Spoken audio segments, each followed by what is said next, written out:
राख की रस्सी। लोन्गपोगार तिब्बत के 32वें राजा सोनगवसेन गाम्पो के मंत्री थे।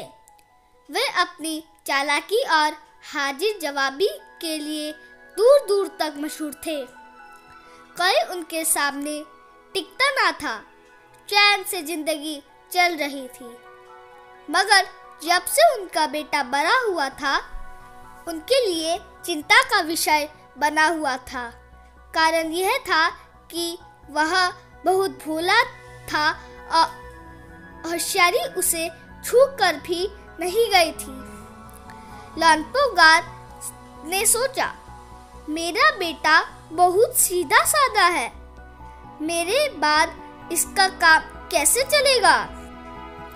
एक दिन लोन्गपोगार ने अपने बेटे को 100 भेड़े देते हुए कहा, तुम इन्हें लेकर शहर जाओ, मगर इन्हें मारना या बेचना नहीं।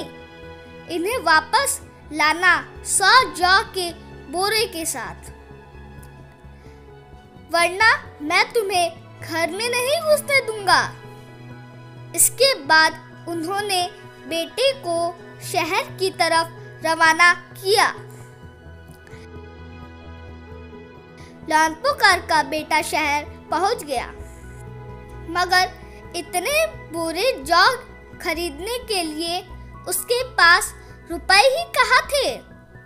वह इस समस्या पर सोचने विचारने के लिए सड़क किनारे बैठ गया, मगर कोई हल उसकी समझ में ही नहीं आ रहा था। वह बहुत दुखी था।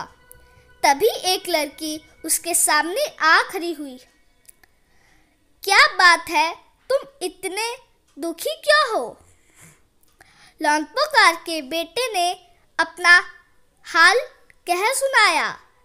इसमें इतना दुखी होने की कोई बात नहीं, मैं इसका हल निकाल देती हूँ। इतना कहकर लड़की ने भेड़ों के बाल उतारे और उन्हें बाजार में बेच दिया। जो रुपए मिले उनसे जौ के 100 बोरे खरीद कर उसे घर वापस बेच दिया। लोन्गपोगार के बेटे को लगा कि उसके पिता बहुत खुश होंगे, मगर उसकी आपबीती पर उन्होंने ध्यान ही नहीं दिया। वे उठकर कमरे से बाहर चले गए। दूसरे दिन उन्होंने अपने बेटे को बुलाकर कहा, पिछली बार भेड़ों के बाल उतार कर बेचना मुझे जरा भी पसंद नहीं आया। अब तुम दोबारा उन्हीं भेड़ों को लेकर जाओ, उनके साथ जौ के 100 बोरे लेकर ही लौटना। एक बार फिर निराश लोन्गपोगार का बेटा शहर में उसी जगह जा बैठा। ना जाने क्या उसे यकीन था कि वह लड़की उसकी मदद के लिए जरूर आएगी, और हुआ भी कुछ ऐसा ही। वह लड़की आई। उसने अपनी मुश्किल कह सुनाई। अब तो बिना जौ के 100 बोरों के मेरे पिता मुझे घर में नहीं घुसने देंगे। लड़की सोचकर बोली, एक तरीका है।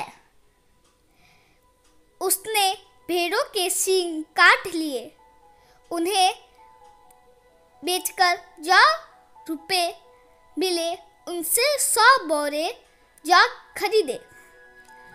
बोरे लोन्गपोगार के बेटे को सौंपकर लड़की ने उसे घर बेच दिया।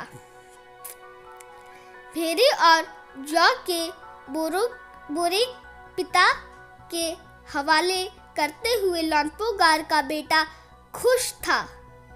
उसने विजयी भाव से सारी कहानी कह सुनाई। सुनकर लानपोगार बोले, उस लड़की से कहो कि हमें 9 हाथ लंबी राख की रस्सी बनाकर दे। उनके बेटे ने लड़की के पास जाकर पिता का संदेश दोहरा दिया।